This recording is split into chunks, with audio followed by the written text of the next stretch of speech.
Welcome to another edition of the Willy Bragg Show. I am your host, Willy Bragg.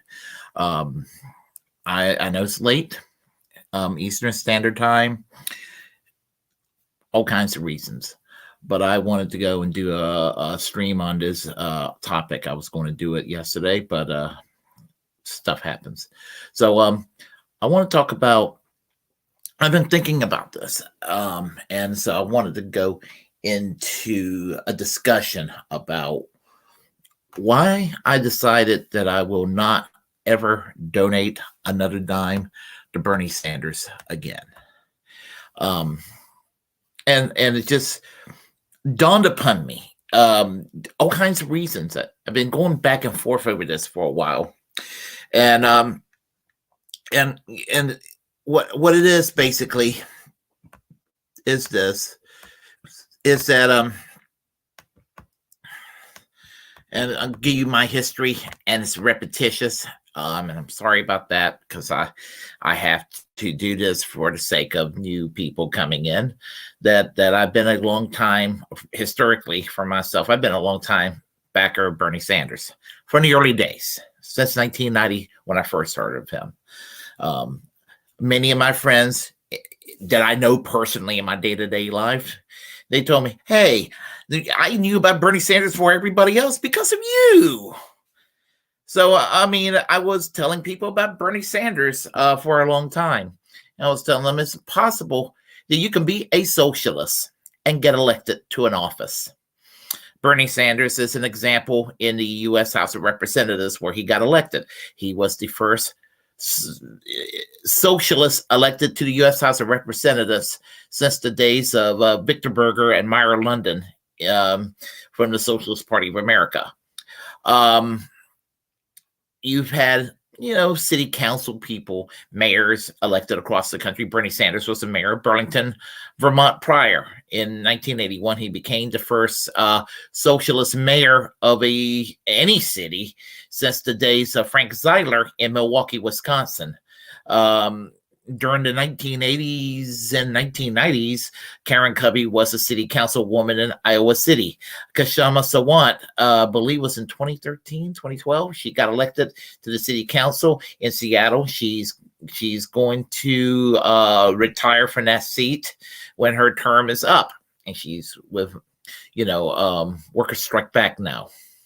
So you can get elected to office outside the two-party system, running as a socialist and get elected into office. It's been done before, even in these times. So the thing about Bernie, as I said, he became the first socialist to become a U.S. senator. Now I know that some Republicans will be like, what are you talking about? The Democrats are full of socialists. Don't listen to that chitter chatter when they tell you that. They obviously need to take a political science course if they think the Democrats were a socialist party. At best.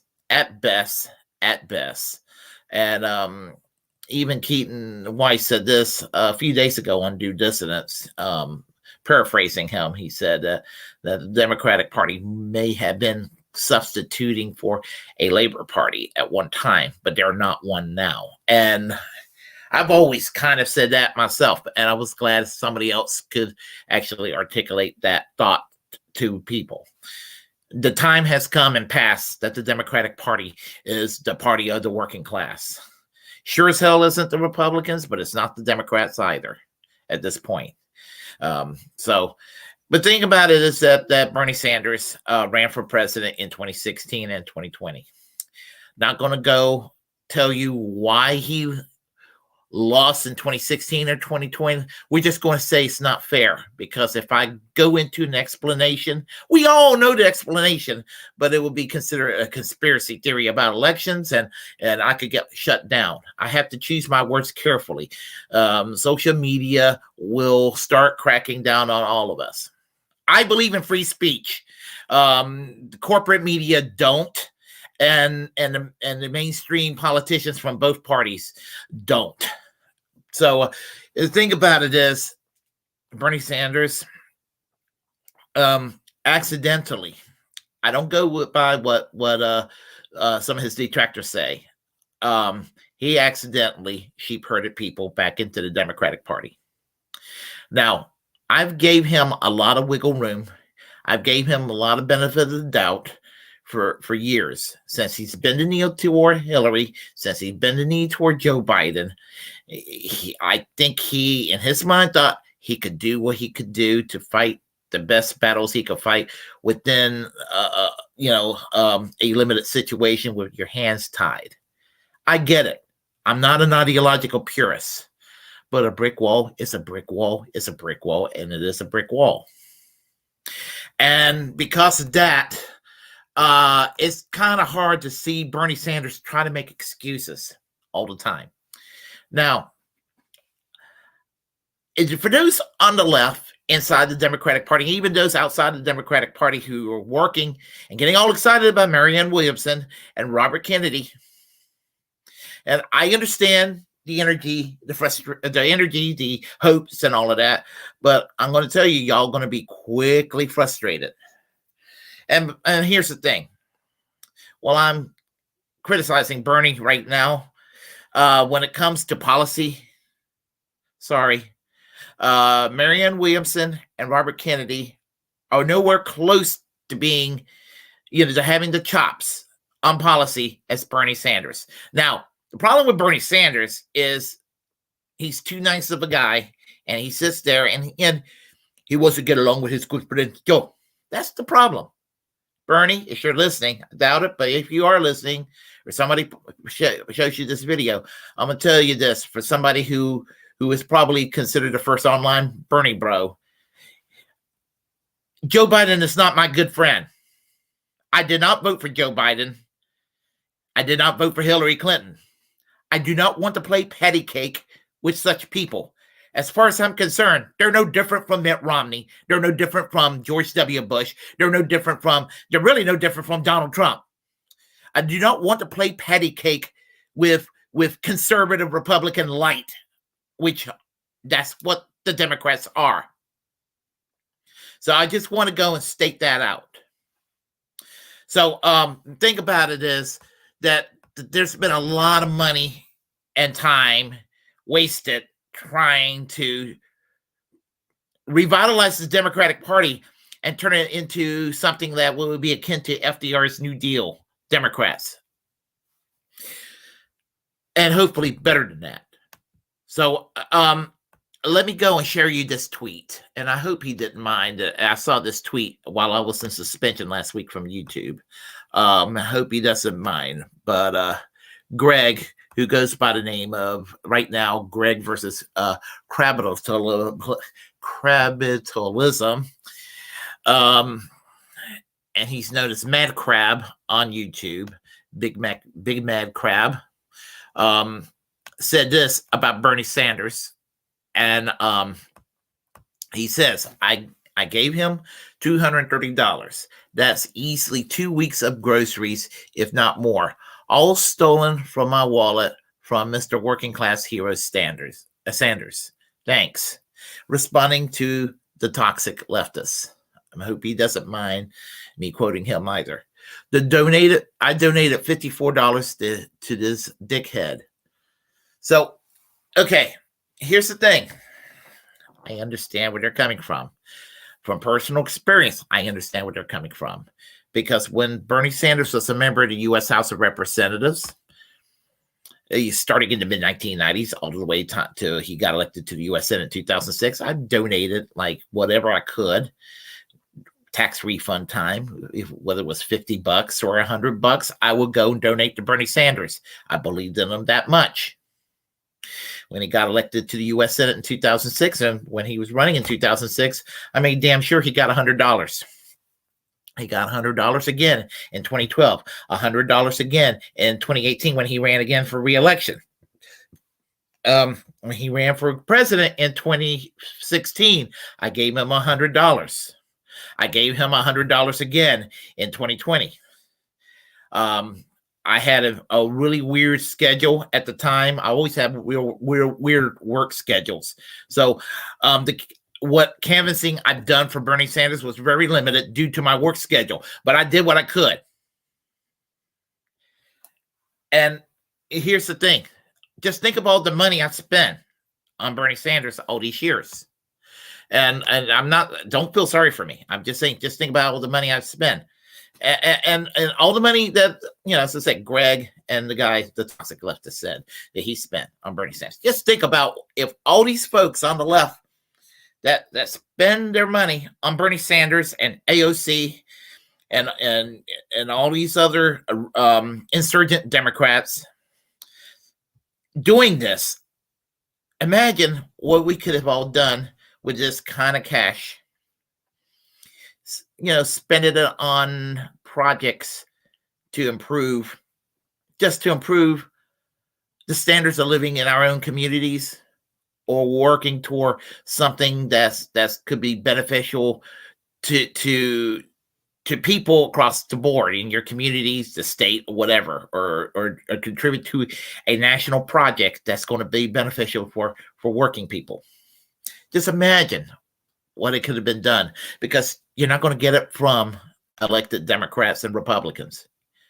I used to say, well, the Republicans are the roadblock.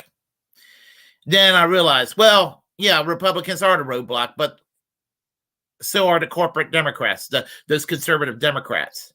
But I'm realizing, no, those like the squad coming in,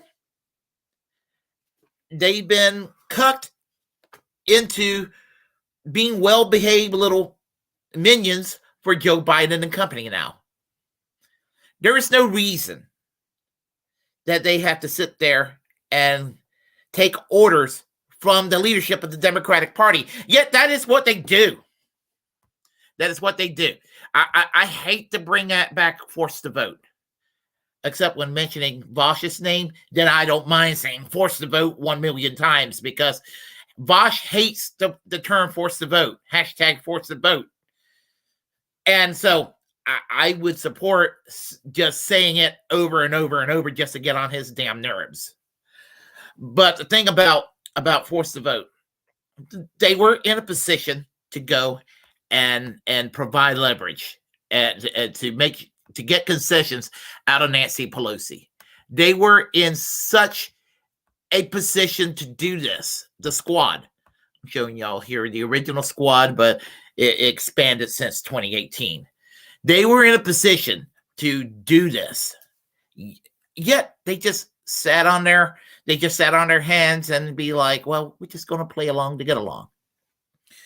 And maybe and I was angry that they didn't do this. We had COVID-19 at that time. We had a pandemic. I know things were kind of getting back to normal, and all that. But still, we had an opportunity to force these goddamn politicians to do something with substance that's going to provide for health care. I know we wouldn't have gotten Medicare for all, let alone the National Health Service, but we could have gotten something from Nancy Pelosi. We could have gotten prescription drug reforms where big pharma could have been seriously cracked down on, which would have forced the drug companies to have cheaper drugs. We could have had an aggressive public option that could have done something like lower Medicare eligibility down to 50 with the basic Obamacare framework, which I wish we would just scrap it and go with single payer Medicare for all or better National Health Service. But I could have lived with that if that would have been an extraction that would have worked, because at least with a public option / Medicare eligibility being dropped and all that, that would have forced the private insurance companies to drive the cost of health insurance down. They didn't do it. Okay. They didn't do jack shit with Build Back Better. Build Back Better became nothing. Well, you know what? Right-wing Democrats like Joe Manchin and right-wing Democrats like Kristen Sinema did it. So, and Kevin McCarthy and his right-wing morons, the Republicans, pressure Matt, what's his name? Matt what's that right-wing congressman name from Florida? Matt Gaetz. He pressured Kevin McCarthy with concessions. So obviously, force the vote worked, and I'm not trying to obsess over force the vote, but you get my point. So the squad, and not just the squad, folks, not just the squad. I don't want to make it sound like I'm just blaming the squad. I'm even talking about people who arguably could be adjacent to the squad, whether they're considered leftists or not. You see a picture of Ro Khanna, who's arguably, an adjacent member of the squad. And it could have been argued while she was in Congress that Tulsi Gabbard, in her better days, could have been an adjacent member of the squad too. Could have been. But anyway, and Ro Khanna and Tulsi Gabbard, in their own way, can be disappointing at times. So there is that. Bernie Sanders. Getting back to Bernie Sanders again. And the thing about Bernie is that we wasted our time with Bernie, as far as we have wasted our time and energy with Bernie. And doing that, I mean, to the Democratic establishment, we have conceded to the Democratic establishment. And look at this photo. Barack Obama and Bill Clinton hanging out with George W. Bush. And of course, they're tight with Joe Biden. But you know what? You'll never see Jimmy Carter in there. As as I said, in my lifetime, Jimmy Carter, I hate to admit it, but Jimmy Carter might have been the best president in my lifetime. That's a very low bar, by the way. A very low bar. But here we are right now in the year 2023. And with Bernie Sanders said, I'm going to go ahead and endorse, I'm going to endorse Joe Biden for re-election. So he's going to go ahead and endorse his good friend, Joe Biden, for re-election. Okay, I get it. His good friend. He's not my good friend, but apparently he's the good friend of Bernie Sanders, which I'm very disappointed to hear. But here's the thing about that. He can be his good friend all he wants, but I'm just not that kind of a team player. I just could never be a team player like that at all. Not one bit. So let me finish what I got to say here, and it is this. I again, just the whole idea. The idea of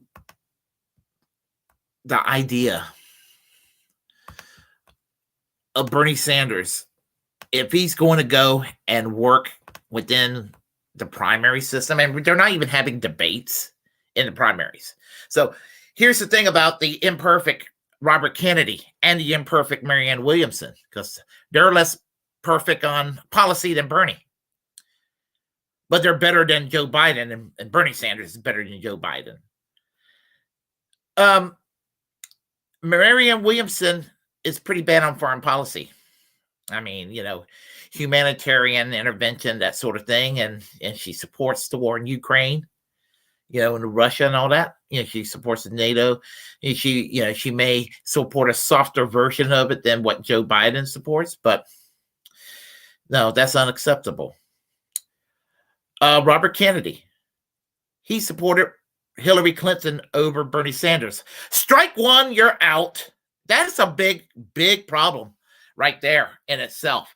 And then he's kind of, wishy-washy on Medicare for all. But both of them are still better than Joe Biden. And what the fuck is Bernie Sanders doing being better than Joe Biden? Supporting Joe Biden over these two, over a primary that's not going to take place for all intents and purposes because it's been canceled. There's not going to be any debates. And what's going to happen with Bernie and Robert and Marianne, because, Donald Trump is the most evil person that ever exists. Donald Trump is an ass clown, folks. He's an ass clown. Okay, I get it. I'm going to tell everybody, worry more about Ron DeSantis. Worry more about Ron DeSantis. Worry more about Ron DeSantis. That's where the fascism is. It's fascism that's real and imagined of Donald Trump with a whole lot of the ghosts of Bush and Cheney, but without the comedy show that Trump provided. You get Bush and Cheney part 2, but you don't get the comedy show of Donald Trump. And that's what you'll be getting with Ron DeSantis. Mark my words. So here you got it. Right now, in the year 2023, this is what we're stuck with in terms of Bernie Sanders. And this is why I won't be able to donate another penny to Bernie Sanders again. I will not. I'm not going to wish him defeat in the 2024 election for U.S. Senate in Vermont, but I'm not going to donate to his reelection campaign. I just can't. Because it's just, I'm better off to spend it on something else. Even reinvesting in my channel that I've been doing for the past 3 years, I get more out of this than I do, trying to promote Bernie Sanders. He's going to win in Vermont anyway.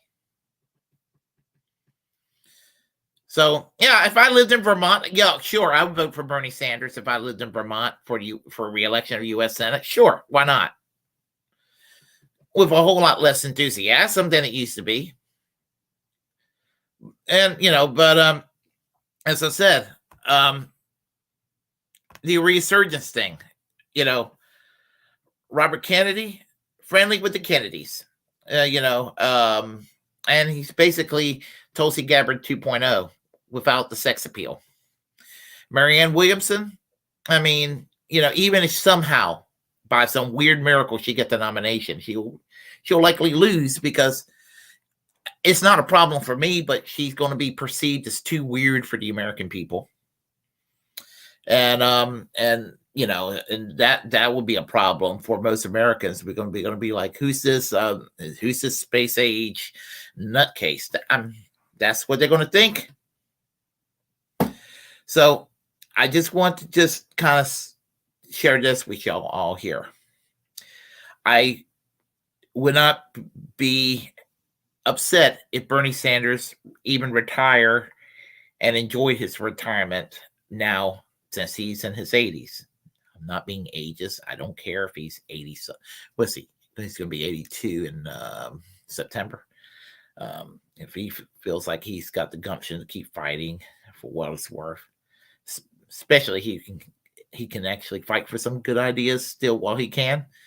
Keep doing it. But I have to go, folks. I have to go right now because I have some stuff to do. So if you all like what you heard, please press like and comment. Comment anyway if you disagree with what I have to say. Feel free to share the content on this channel. As a First Amendment absolutist, it's my duty to inform you to create your own platform and utilize it because we're the muckrakers of our time. Hit that subscribe button, hit that notification bell, and remember to always reject corporate media because they absolutely have nothing at all of substance to share. And until next time, I'm Willy Bragg. I will see you all again soon. Bye-bye.